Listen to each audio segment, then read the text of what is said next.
저는 스포츠 경기 보는 거를 참 좋아합니다. 제가 유일한 여가 생활이라 할 수 있습니다. 그 중에서도 재미있는 스포츠 경기는 역전하는 경기입니다. 경기를 뒤집는 경기 말입니다. 물론 당연히 제가 응원하는 팀이 역전해서 이기면 그거 참 재밌습니다. 게다가 만약에 제가 응원하는 팀이 상대방에 비하여 전력이 10세인데 그 전력 차이를 뒤집어서 역전을 했다. 그러면 그 기쁨은 참 큽니다. 제가 응원하는 스포츠 팀 중에 리버풀이라는 이름의 영국 축구팀이 하나 있습니다.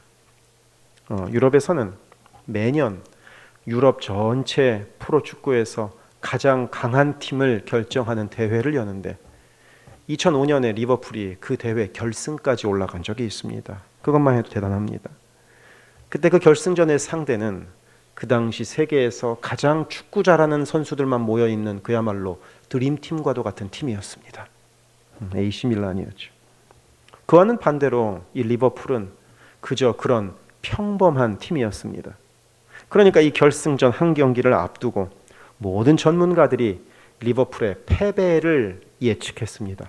그럴 만도 합니다. 그리고 뚜껑을 열어보니 아니나 다를까 전반전이 끝나기 전에 리버풀이 0대3으로 지게 되었습니다. 전반전에만 3골을 먹은 거죠. 이 경기는 다 끝난 것이나 마찬가지였습니다. 전력으로도 이제는 상대가 안 되고 0대3으로 스코어도 지고 있으니까 말입니다. 그래서 어느 누구도 리버풀의 승리를 예상하지 않았습니다. 그렇게 이제 후반전이 되었습니다. 그런데 무슨 일이 벌어진 줄 아십니까? 후반전에서 단 6분 동안 리버풀이 3골을 넣었습니다. 그래가지고 3대3 동점이 되어버린 것이죠. 그리고 승부차기까지 가서 결국은 승부차기를 통하여 이 리버풀이 이겼습니다. 실력 차이를 뒤집고 능력 차이를 뒤집고 업셋, 그야말로 약한 팀이 강한 팀과 싸워서 역전의 승리를 거둔 것이었습니다. 역사상 가장 큰 반전의 경기가 바로 이 축구 경기였습니다. 그리고 바로 그 게임으로 인하여 저는 리버풀의 팬이 되었습니다. 약팀이 강팀을 꺾고 그것도 역전으로 꺾었으니 이거 얼마나 즐겁고 대단한 일입니까?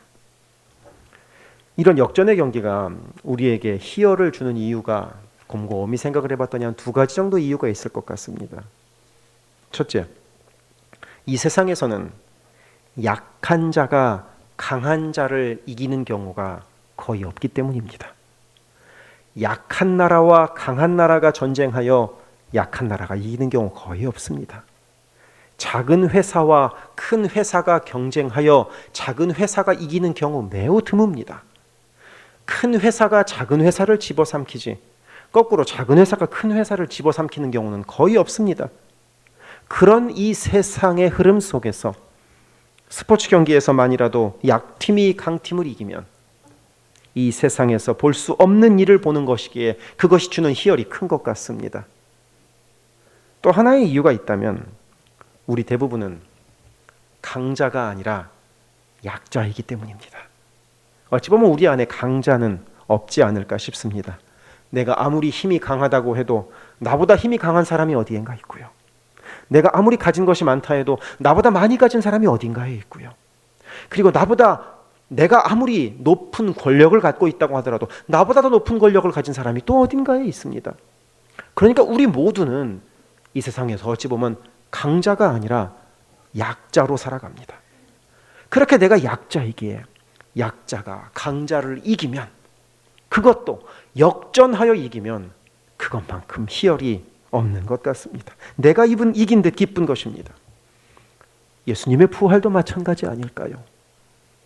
예수님의 부활도 예수님의 역전승입니다. 이틀 전 금요일 오후에 예수께서 십자가에 돌아가셨을 때 예수님은 0대3 패배하셨습니다. 그리고 예수를 따르는 모든 자들도 다 패배했습니다. 인간 세상의 원리로 따지면 십자가에 돌아가신 예수는 그야말로 0대3 이길 수가 없는 상황인 것입니다. 모두가 패배라고 이야기하는 그런 상황인 겁니다. 그러니 예수님을 3년 동안 따라다녔던 예수님의 제자들도 각자 자기 일을 하러 떠난 것입니다. 그래서 요한복음 21장 3절에는 이런 말씀도 있습니다. 시몬 베드로가 나는 물고기 잡으러 가노라 하니 그들이 우리도 함께 가겠다 하고, 더 이상 소망이 없으니 우리의 왕이 될 줄 알았던 예수가 죽었으니, 혁명도 끝났으니, 인간 세상 죽으면 다 끝이니까 자기 살 길 찾으러 돌아간 겁니다. 하지만 겨우 이틀 후, 성경의 표현으로 하면 3일째 되는 날에 예수께서 부활하셨습니다. 할렐루야. 예수님이 역전하신 겁니다. 0대3으로 사탄의 권세에서 꼼짝없이 패배하는 경기를 예수께서 부활하심으로 뒤집어 역전하여 이기신 것입니다. 우리는 바로 이것을 믿습니다. 예수님의 역전을 믿는 겁니다. 그리고 마치 내가 응원하는 팀이 역전승을 하면 나도 역전승한 것처럼 기쁜 것처럼, 우리 주님께서 부활하심으로 역전하셨으니 그 부활을 믿는 우리 모두도 함께 그 역전승의 기쁨을 나누는 것이 바로 이 부활절인 것입니다. 하지만 이 세상에는 부활을 믿지 못하는 사람들이 참으로 많습니다. 그럴 수밖에요. 있을 수 없는 일이기 때문입니다. 예수님의 부활은 0대3으로 지고 있다가 이긴 것 정도가 아니라 0대100, 0대1000, 0대10,000으로 지고 있다가 이긴 것이라고 할 정도로 인간 세상에서는 있을 수 없는 일이기 때문입니다. 그런 역전의 부활을 누가 믿겠습니까? 그래서 이 세상 많은 사람들은 예수님의 부활을 신화로 취급합니다. 전설 같은 이야기라는 겁니다. 그래서 한 유명한 강사는 예수님의 부활에 대해서 이렇게 말하는 것을 들은 적이 있습니다. 곰이 마늘을 먹고 인간이 되었다는 단군 신화를 우리가 실제 있었던 일이라고는 절대 생각하지 않는 것처럼 예수의 부활도 마찬가지입니다. 과학적으로 논리적으로 생각하면 이 말이 맞는 것 같습니다. 과학적으로 부활을 설명할 수 있는 방법은 없습니다. 죽은 세포가 어찌 다시 살아나겠습니까? 멈춘 심장이 어찌 다시 뛰겠습니까?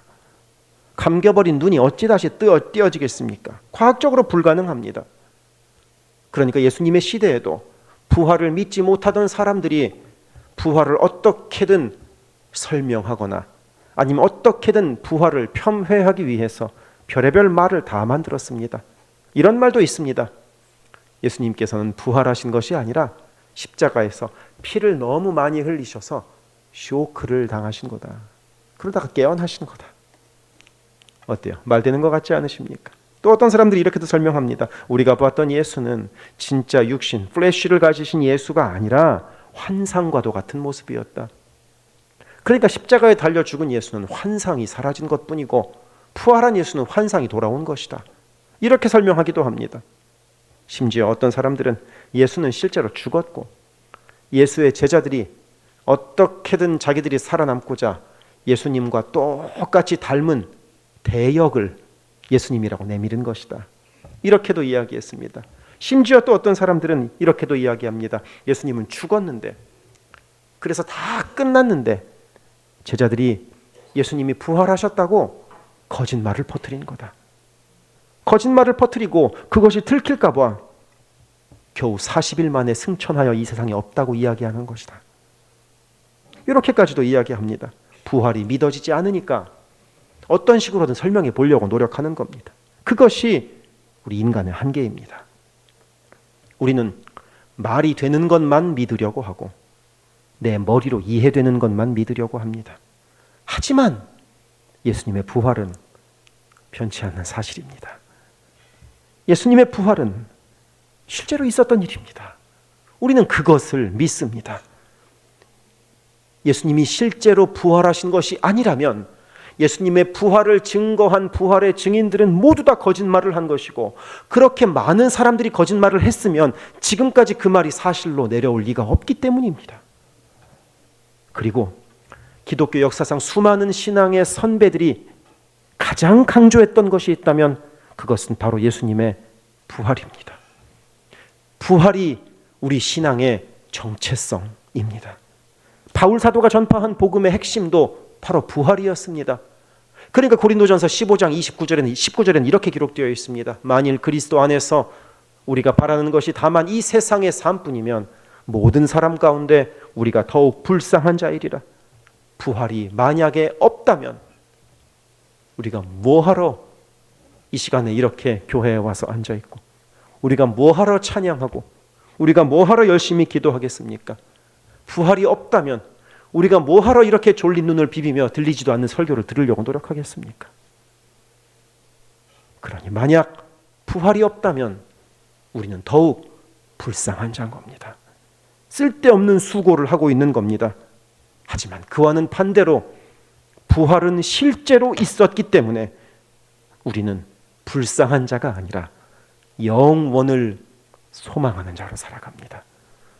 예수께서 십자가를 이기시고 부활하셨기 때문에, 예수께서 부활의 첫 열매가 되셨기 때문에, 그러므로 우리 모두에게 영생에 대한 소망이 생겼기 때문에 우리가 예수와 함께 이 땅을 살아가는 것 아니겠습니까? 그러니 이어지는 고린도전서 15장 20절은 이렇게 기록되어 있습니다. 그러나 이제 그리스도께서 죽은 자 가운데서 다시 살아나사 잠자는 자들의 첫 열매가 되셨도다.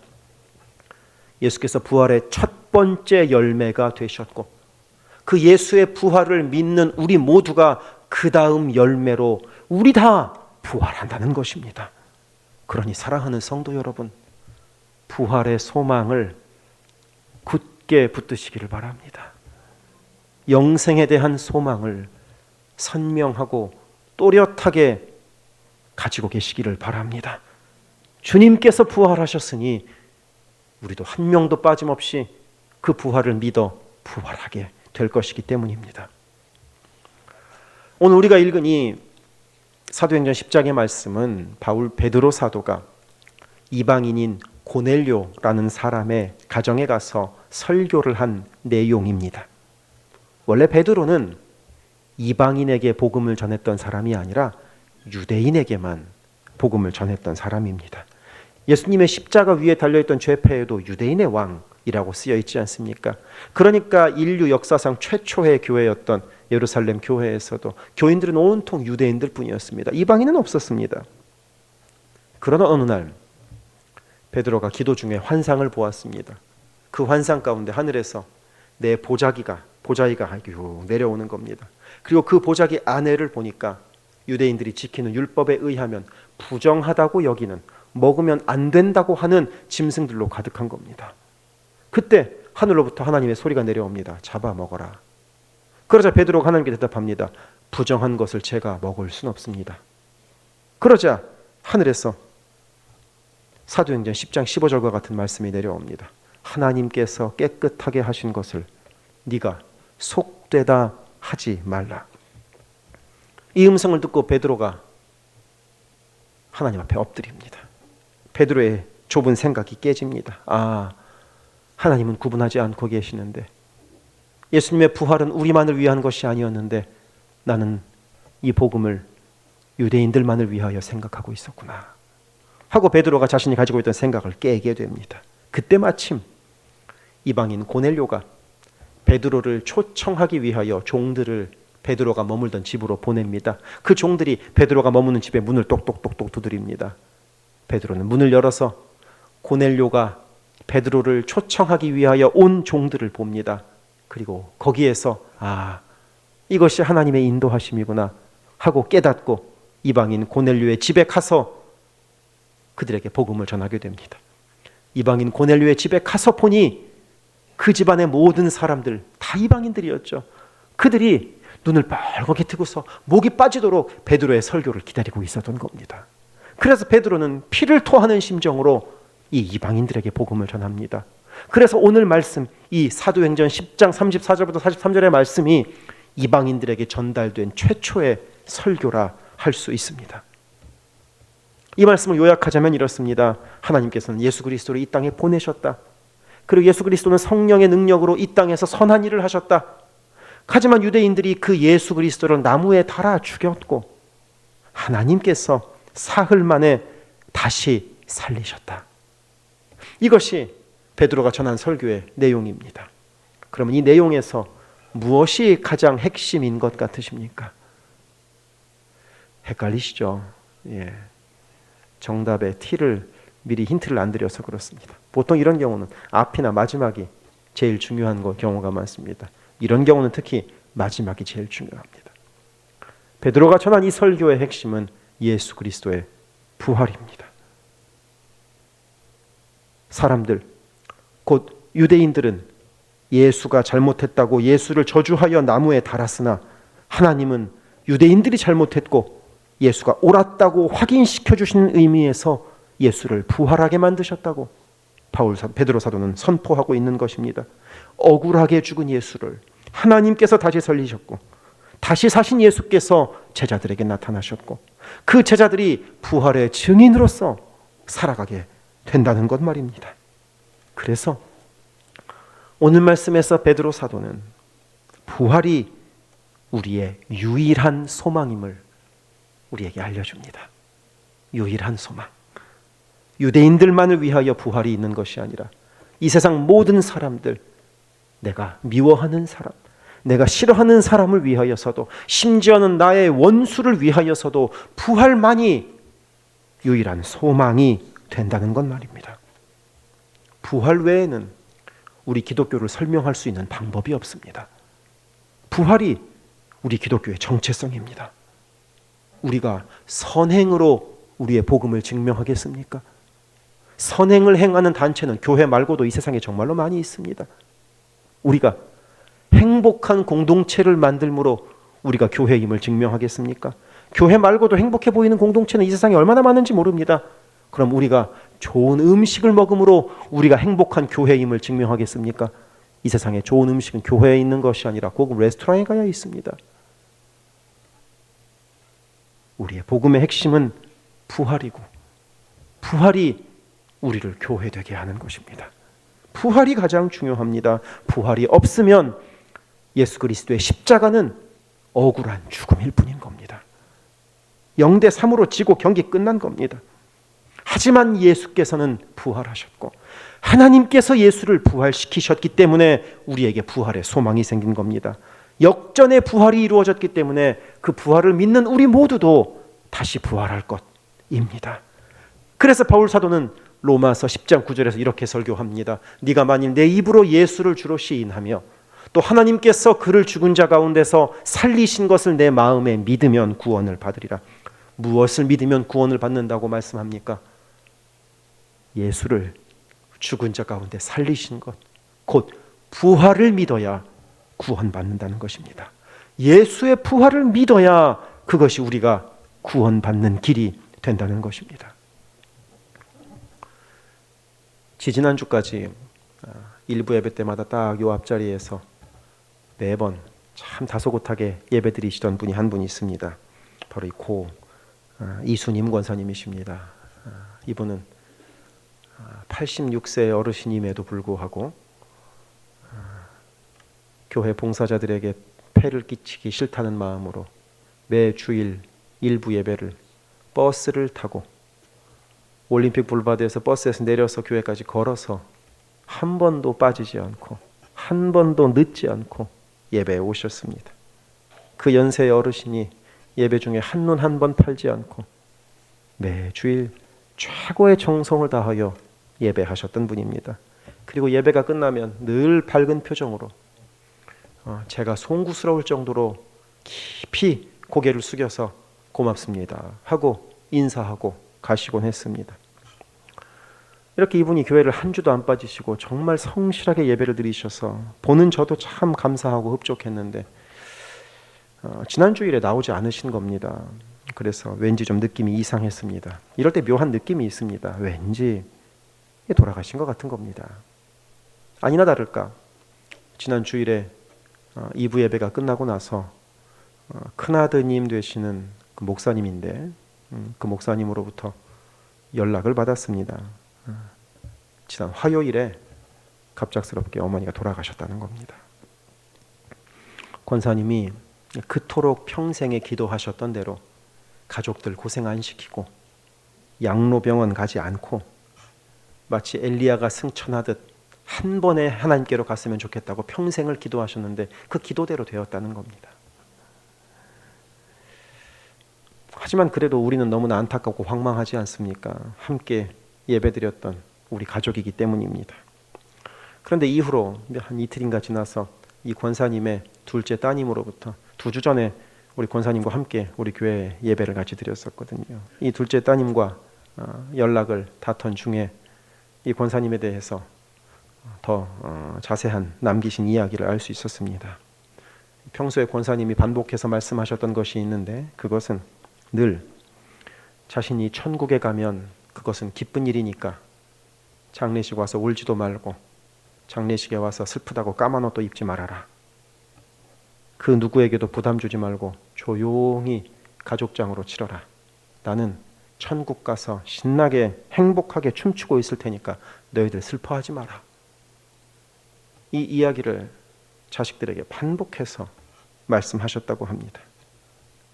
그래서 장례 예배가 있기는 한 것 같은데 저도 장례 예배 가서 좀 위로를 해드리고 싶은데 이 가족장으로 치르라는 어머니의 말씀을 지키기 위하여 이 자손되는 형제들이 어느 누구도 저한테 장례 예배가 언제인지 알려주지 않는 겁니다. 물어도 답도 안 해주는 겁니다.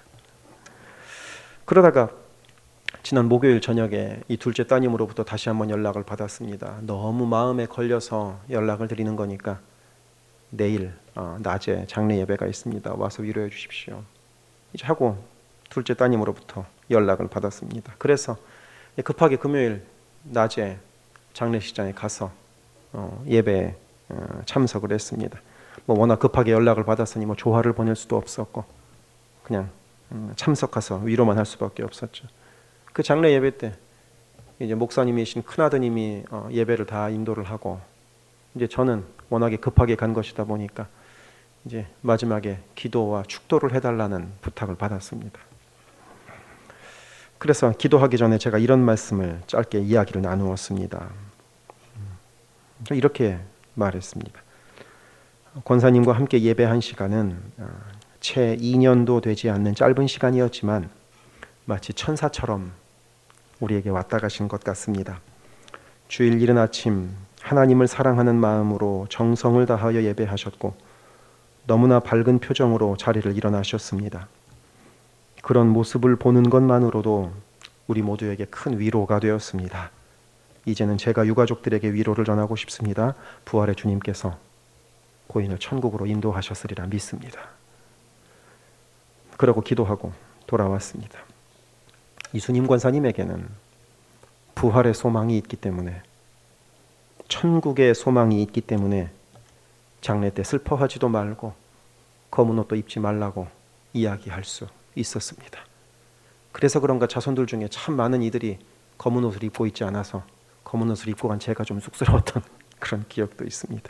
우리 모두도 그런 역전의 부활을 소망할 수 있기를 바랍니다. 고난이 있습니까? 우리에게 역전의 부활이 있습니다. 슬픔이 있으십니까? 우리에게 역전의 부활이 있습니다. 우리는 영원한 나라를 소망하며 사는 사람들입니다. 부활하셔서 지금도 살아계시고 지금도 이 땅을 통치하고 계시는 그 주님을 소망하며 사는 사람들이 바로 우리들입니다. 그래서 이 요한복음 11장 25절 26절 말씀을 우리 같이 한번 한 목소리로 읽어봅시다. 시작. 나는 부활이요 생명이니 무릇 살아서 나를 믿는 자는 영원히 죽지 아니하리라. 이것을 내가 믿느냐. 우리의 감사합니다. 암송구절과 비슷하죠. 우리의 유일한 소망 되시고 부활의 첫 열매가 되신 바로 그 주님과 동행하는, 그렇게 역전의 부활의 주님을 굳게 붙들며 살아가며 그 부활을 소망하며 살아가는 저와 여러분 되시기를 주님의 이름으로 축복합니다. 기도하겠습니다.